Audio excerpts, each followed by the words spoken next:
Have you ever been lost, figured out what you need to do, watching TV, sitting down? One of my favorite shows growing up was NCIS, and I would just see them do all these lab experiments, all these different tests, all these different blood spatters, and I was like, you know what, that seems pretty cool. I want to get into that.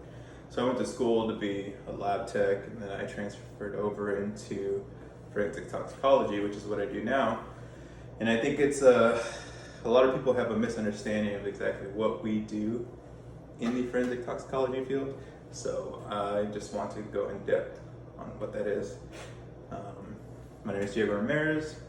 I'm going to be talking about forensic toxicology as a whole, not as the subcategories of what you can go into, just forensic toxicology as a whole. Certified through pathology, microbiology, blood spatter, and chemistry with an emphasis on drugs and alcohol related incidents.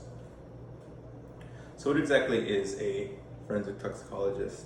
So forensic toxicologist is pretty much just a lab tech who deals with the science behind forensics, whether that's drug related, alcohol related, murders, deaths, homicides, things like that.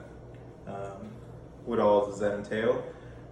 It just pretty much what I do is going to be where I receive data, whether that's through electronic copies, whether that's through numbers, whether that's through actual samples, depending on blood, actual organs that we cut up.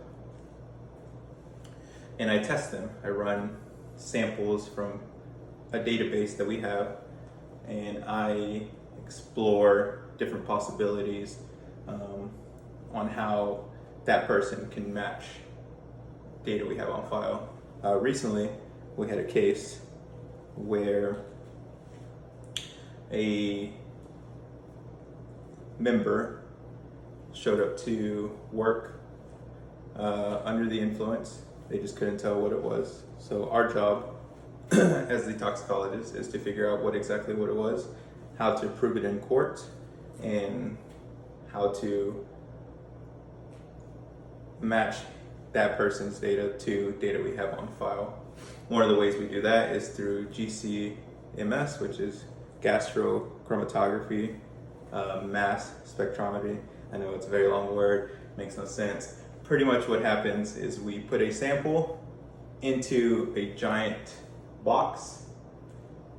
That box inside is a bunch of little atoms bouncing around until one of them hits, and that creates an electric spark, and that gives us a runtime. That runtime means that out of a database from the 60s of millions and millions and millions of control tests, at that specific time, it pops for a certain drug, alcohol, anything you can think of. So this member that we're talking about earlier actually hit for cocaine, and cocaine, that number is going to be 13.67. So no matter if there was a minute amount, a very big amount, we'll be able to detect that in the blood, tissue, urine, hair follicles, things like that. That's the exciting part you see on TV, right? Oh, we run a test, we run this, and we get those samples and we produce these results. But that's only about, I'd say about 20% of the job. 80% of it is actually coming up with these cases, going to court, delivering speeches on how this person, we're not here to judge them, we're not here to choose who wins and loses in court battles, we're there just to deliver science, the evidence, right? So all we can say is this person was on this person was not on this, how can we tell this? This is because of that, this is because of this. But overall, that's what a forensic toxicologist does. On TV, they make it look exciting. Dexter was actually a forensic toxicologist, if anybody saw that show. But a lot of the NCIS, CIS shows, they show their toxicologists doing the same thing. Some departments have exciting cases like that. Our department does not. I do mostly a lot of traveling, going to court, doing litigation is what it's called, which is a branch of forensic toxicology. but you can do any research. I got my degree from George Washington. You're probably wondering, oh, why did you get your degree? And now you're still at a community college. One of the things to enhance your degree is to branch off. I'm trying to branch off fully into forensic toxicology as a litigation specialist.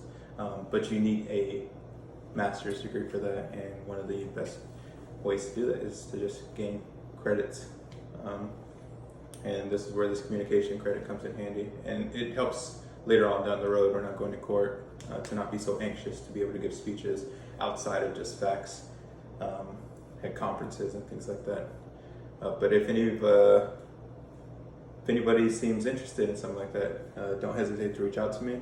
I'm full of knowledge and answers. Thank you for your time.